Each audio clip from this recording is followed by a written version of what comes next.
ada kesalahan di waktu silam, jangan jadikan itu masalahmu yang kelam. Jika Anda umat Nabi Muhammad Sallallahu Alaihi Wasallam, jawablah kami mengucapkan salam. Tafiqal qalbu yafrahu, tafiqatil kawakib tudiru, wan nasu yushahidu. Ibtasimu wa farrihu wa sa'idu bisatris salam wa nuril qamar. Chinese people say, "Gopsi Pachai." American people say, "Hello." And we are, as Muslims, Narju ijabatakum bisalam. Assalamu alaikum warahmatullahi wabarakatuh. Alhamdulillah, alhamdulillahilladzi hadana lihada wa ma kunna linahtadiya laula an hadana Allah. Ashhadu an la ilaha illallah wa ashhadu anna Muhammadar Rasulullah la nabiyya ba'da, amma ba'du. Yang terhormat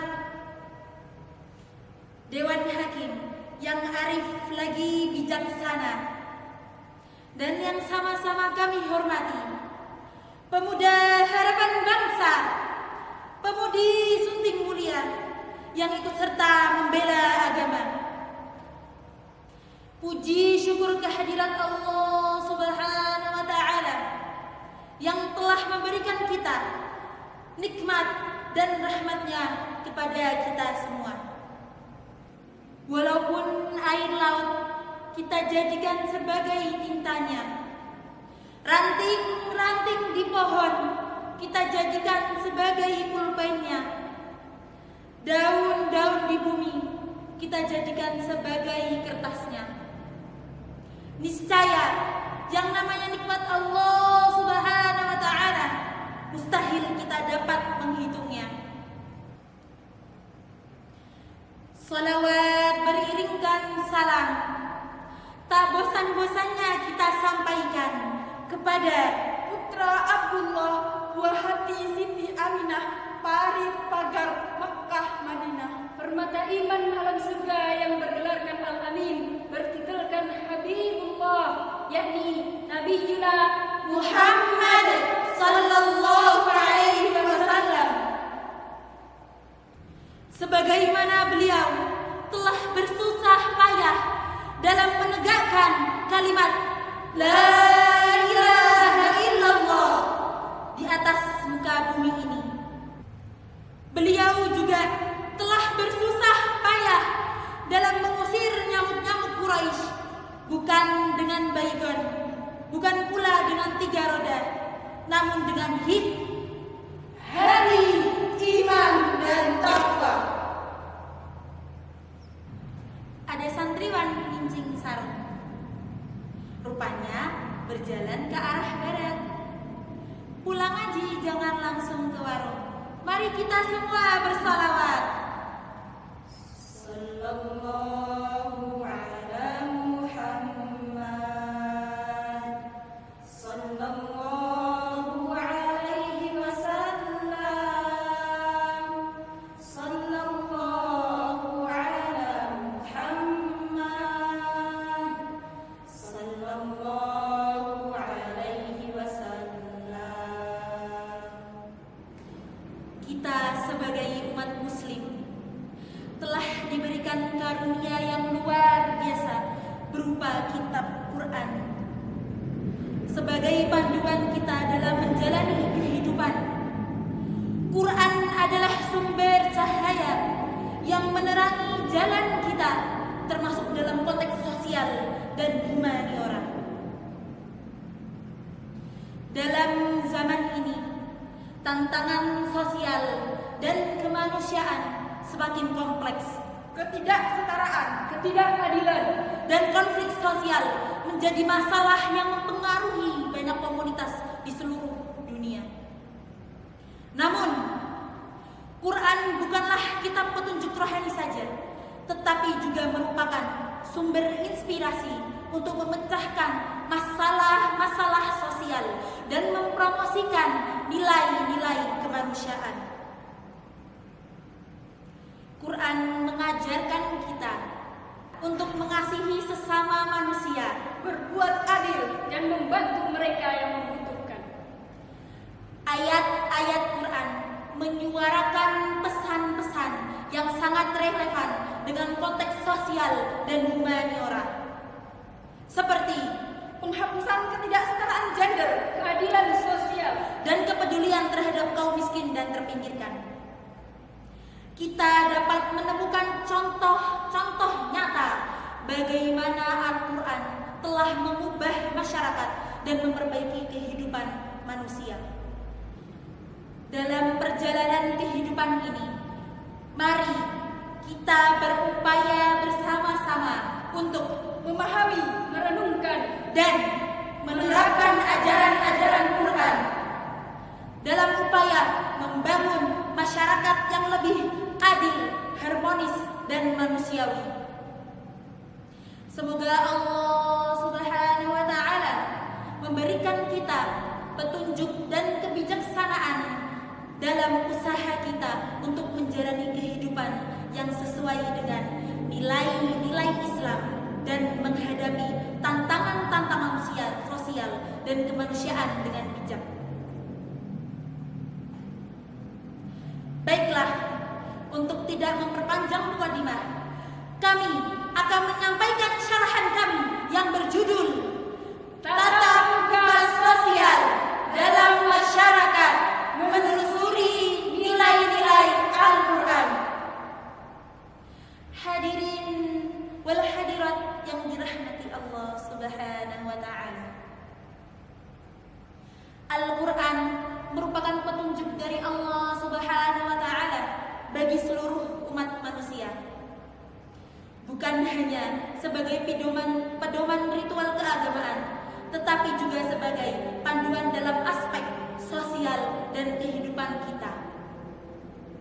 Di dalam Al-Quran, Allah Subhanahu wa Ta'ala memerintahkan kita untuk berlaku adil, berbuat baik kepada sesama, dan menjauhi perbuatan dosa dan kemungkaran.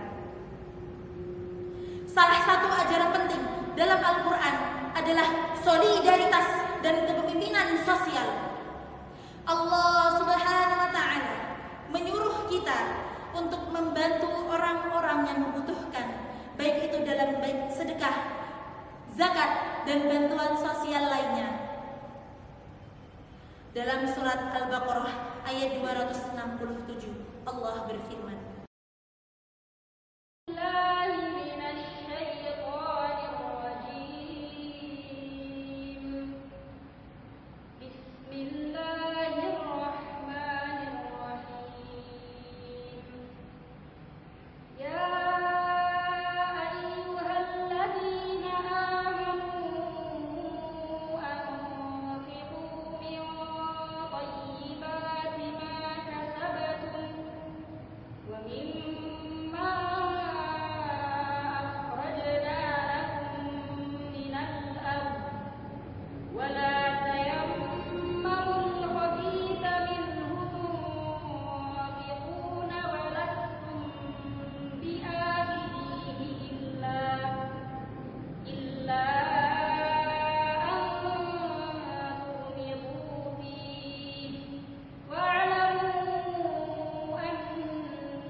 ketahuilah bahwa Allah Maha Kaya lagi Maha terpuji.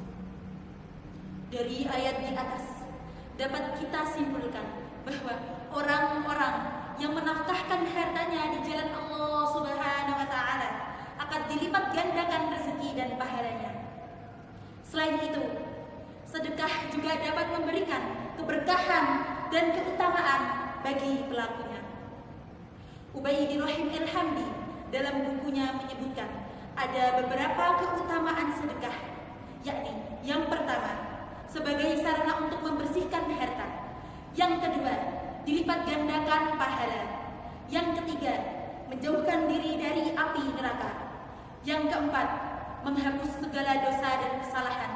Yang kelima, masuk surga dari pintu sedekah. Al-Quran juga mengajarkan kita perihal pentingnya toleransi dan kekeluargaan di dalam masyarakat.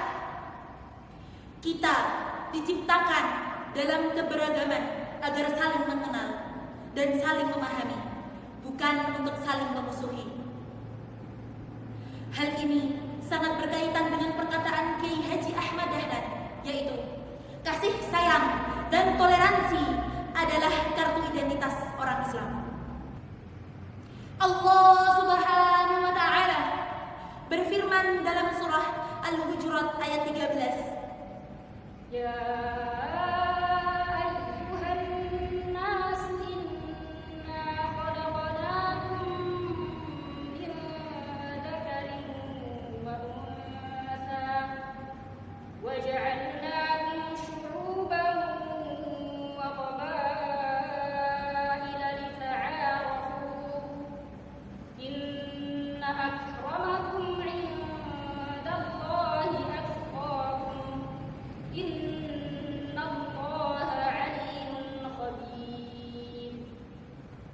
Wahai manusia, sungguh kami telah menciptakan kamu dari seorang laki-laki dan seorang perempuan. Kemudian kami jadikan kamu berbangsa-bangsa dan bersuku-suku agar kamu saling mengenal.